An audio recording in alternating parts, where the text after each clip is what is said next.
बिस्मिल्लाहिर्रहमानिर्रहीम। My name is Syed Faaz Shah और आज के टॉपिक में जो है हम लोग डिस्कस करने वाले हैं अमेज़ॉन लिस्टिंग हाईजैकिंग। तो हाईजैकर्स बेसिकली होते क्या हैं, मैं पहले आपको उसका बता देता हूँ।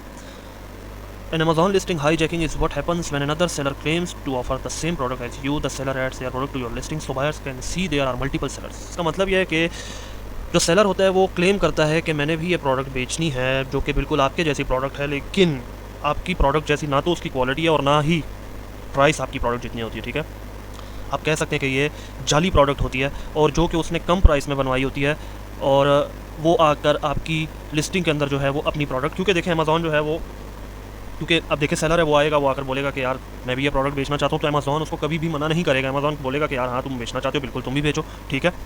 तो वो आकर जो है वो आपकी लिस्टिंग के अंदर जो है वो अपनी प्रोडक्ट जो है वो ऐड कर देता है। अब हम चलते हैं कि हाईजैकर जो है वो तो आ गया आपकी लिस्ट के अंदर, ठीक है। अब आपको पता किस तरह चलेगा कि यार हाईजैकर जो है वो मेरी लिस्टिंग के अंदर आ चुका हुआ है और करना क्या चाहिए मुझे। तो देखें, आपको सबसे पहले मैं शॉर्ट पॉइंट्स में बता देता हूँ कि आपके जो हैं सेल्स में कमी आनी शुरू हो जाएगी, ठीक है। आपके नेगेटिव रिव्यूज़ बढ़ने शुरू हो जाएंगे, ठीक है, जो कि ऑब्वियस सी बात है, मैं आगे चल के ये चीज़ें एक्सप्लेन भी करूँगा। तो अब आपने रिपोर्ट किस तरह करनी है इस चीज़ को कि अमेज़ॉन के ऊपर आपने रिपोर्ट किस तरह करना है कि लिस्टिंग हाईजैकिंग जो है वो हो चुकी है। देखें, पहले तो आप ये कोशिश करिए कि आपके पास जो है वो आपका ब्रांड रजिस्टर्ड हो, आपके पास ट्रेडमार्क हो, तो तब ही आप जाकर अमेज़ॉन पे ये क्लेम कर सकते हैं कि ये जो है मेरा जो लिस्टिंग है उसके ऊपर जो है वो हाईजैकिंग हुई हुई है, तो ये हाईजैकर जो है ये मैं रिमूव करना चाह रहा हूँ। देखिए, अमेज़ॉन कभी भी आपकी बात तब तक नहीं सुनेगा जब तक उसको ये पता नहीं चलेगा कि यार आप वाकई ही इस ब्रांड के ऑनर हैं। जब तक आप अमेज़ॉन को ये यकीन नहीं दिलवाएंगे कि आप इस ब्रांड के ऑनर हैं, तो अमेज़ॉन कभी भी आपकी बात नहीं सुनेगा, जिसके लिए आपके पास आपकी ब्रांड रजिस्ट्री होनी ज़रूरी है और आपके पास आपका ट्रेडमार्क होना ज़रूरी है, ठीक है। तब ही आप जाकर अमेज़ॉन के ऊपर एक ऑप्शन होता है रिपोर्ट इन्फ्रिंजमेंट का, ठीक है, रिपोर्ट इन्फ्रिंजमेंट का एक ऑप्शन होता है जहाँ पर जाकर जो है आप केस ओपन करते हैं और वो फॉर्म वगैरह सारा फिल कर जो है वो सारी डिटेल्स जो हैं वो डिटेल में बताते हैं अमेज़ॉन को, तो तभी इस पर एक्शन जो है वो लिया जाता है, तब जब आपका ब्रांड रजिस्टर्ड हो और आपके पास ट्रेडमार्क हो। अब चलते हैं कॉन्सिक्वेंसेस के ऊपर कि नताइज क्या होते हैं कि जब आपकी जो लिस्ट है वो हाईजैक हो चुकी है, तो उसके नताइज आपको क्या फेस करने पड़ते हैं। मैं अब आपको उसको देखें, नंबर 1 पे नेगेटिव रिव्यूज़ आ जाते हैं। नेगेटिव रिव्यूज़ का मतलब ये है कि अब हाईजैकर ने तो अपनी प्रोडक्ट लिस्ट कर दी है, ठीक है, आपकी प्रोडक्ट के अंदर। अब आप जो बायर है वो फॉर एग्जांपल जो है हाईजैकर से बाय कर रहा है, ठीक है।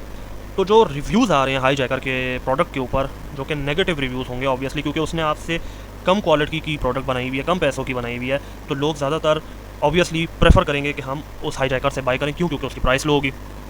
तो जब उसके नेगेटिव रिव्यूज़ आएंगे उसकी प्रोडक्ट के ऊपर, बायर्स जो रिव्यूज़ देंगे, तो बिल्कुल वो रिव्यूज़ जो हैं वो आपकी लिस्टिंग पर आएंगे, ठीक है। जो नेगेटिव रिव्यूज़ हाईजैकर को मिल रहे हैं वो आपकी प्रोडक्ट को मिलेंगे, जबकि आपकी प्रोडक्ट गई हुई भी नहीं है, ठीक है। बायर के पास प्रोडक्ट जो गई हुई है वो हाईजैकर की गई हुई है, लेकिन जो नेगेटिव रिव्यूज़ मिल रहे हैं वो आपको मिल रहे हैं, ठीक है। तो आप इससे अंदाज़ा लगाएं कि ये कितनी खतरनाक चीज़ है हाईजैकिंग, ठीक है। No buy box, buy box जो है आपका बेसिकली बाय नाउ का जो आपकी लिस्टिंग के अंदर जो बाय नाउ का जो वो आप कहते हैं बटन जो होता है या ऑप्शन जो होता है बाय नाउ प्रोडक्ट का, तो आपका जो बाय नाउ का जो वो बटन होता है वो आपसे चला जाता है। किस लिए चला जाता है? देखिए, उसकी वजह ये है कि जब हाईजैकर जो है आपसे कम प्राइस में प्रोडक्ट जो है वो बेच रहा होगा, तो ऑब्वियसली लोग जो है वो अगर उनको अर्जेंट में चाहिए तो ऑब्वियसली वो बिल्कुल अर्जेंट भी नहीं चाहिए, चले अर्जेंट अगर आप ऐसे इमेजिन कर लें अर्जेंट भी चाहिए उनको, तो वो ऑब्वियसली हाईजैकर से परचेज करेंगे। क्यों? क्योंकि वो कम प्राइस में उनको जो है वो अवेलेबल कर रहा है वो प्रोडक्ट, ठीक है। बाय नाउ का और बाय बॉक्स का बटन आपसे जब चला जाएगा तो इसका मतलब ये है कि आपकी सेल्स ऑटोमेटिकली कम हो जाएंगी, ठीक है। डिक्रीज़ प्रॉफिट्स की तरफ आते हैं। आपके प्रॉफिट्स किस तरह डिक्रीज़ होंगे? देखें, जब आप की सेल्स ही नहीं आएंगी, फॉर एग्जांपल आप मंथली की सेल्स जो हैं वो 60 to 70 कर रहे हैं, फिर एकदम से अल्लाह ना करे कि आपके ऊपर हाईजैकर जो हैं वो आपकी लिस्टिंग में जो है आ जाते हैं और लोग जो है उनसे परचेज़ करना शुरू हो जाते हैं, तो जो आपकी 60-70 की जो है वो मंथली सेल्स हो रही थी वो ऑटोमेटिकली आ जाएंगी आपकी 20-30 या इससे भी कम। अगर तो उसने प्राइस और भी लो कर दी तो आपकी जो या आपकी थोड़ी सी भी जो सेल्स हैं वो इससे भी कम हो जाएंगी, ठीक है। लोअर मैट्रिक्स देखें, इससे ज़्यादा और क्या इसमें मतलब और क्या ऐसी चीज़ें हैं जो हो सकती हैं इसके अलावा? डिक्रीज प्रॉफिट्स, बाय बॉक्स आपसे चला गया, नेगेटिव रिव्यूज़ आपके पास आ रहे हैं, ठीक है, और इससे कम क्या हो सकता है? देखें, ऑब्वियसली जब आपके लिस्टिंग के ऊपर ना इंप्रेशन आ रही हैं ना क्लिक्स आ रहे हैं, ठीक है, तो आपकी जो आपका जो बिज़नेस है, आपकी जो लिस्टिंग है वो ऑब्वियसली खसारे में जा रही है, ठीक है। आपकी लिस्टिंग, आपका बिज़नेस खसारे में जा रहा है, ठीक है। और जो नेगेटिव रिव्यूज़ हैं वो भी आप ही को मिल रहे हैं, ठीक है। तो इससे क्या होता है कि आपकी जो लिस्टिंग जो कि मतलब फर्स्ट पेज पर रैंक होती है, उसकी लिस्टिंग का जो हेल्प स्कोर होता है वो डिक्रीज़ होना शुरू हो जाता है, ठीक है। तो आप इससे अंदाज़ा करें कि हाई जैकिंग जो है ये इसको कितना मतलब सीरियसली हमें लेना चाहिए। अब हम चलते हैं कि हम किस तरह से प्रिवेंट कर सकते हैं कि हमारा जो जब हाई जैकिंग ना होने के लिए हम क्या क्या जो है इकदाम कर सकते हैं, ठीक है। मैं आपको वो बताता हूँ कि मॉनिटर योर लिस्टिंग्स का मतलब ये देखें कि आप एक स्ट्रेटजी अपना लें कि यार मैंने अपनी जो लिस्टिंग्स हैं उनको मॉनिटर करना है। अब मॉनिटर जो है वो दो तरीके से की जाती हैं, मैनुअली भी होती हैं और ऑटोमेटिकली भी होती हैं। मैनुअली अगर आप देखें मॉनिटर करते हैं अपनी लिस्टिंग्स, तो फॉर एग्जांपल आपकी 200 या 300 प्रोडक्ट है, ठीक है। तो 200-300 प्रोडक्ट्स को मैनुअली मॉनिटर करना it's quite a difficult task, ठीक है। तो उसके लिए कुछ वेबसाइट्स ऐसी हैं जो आपके लिए ऑटोमेटिक मॉनिटरिंग करती हैं आपकी लिस्टिंग्स की, और जब भी कोई ऐसी हाई जैकिंग का कोई मसला वगैरह हो तो आपको नोटिफाई कर देता है उसी टाइम पर कि आपकी इस लिस्टिंग के ऊपर जो है हाई जैकिंग की जा रही है, ठीक है।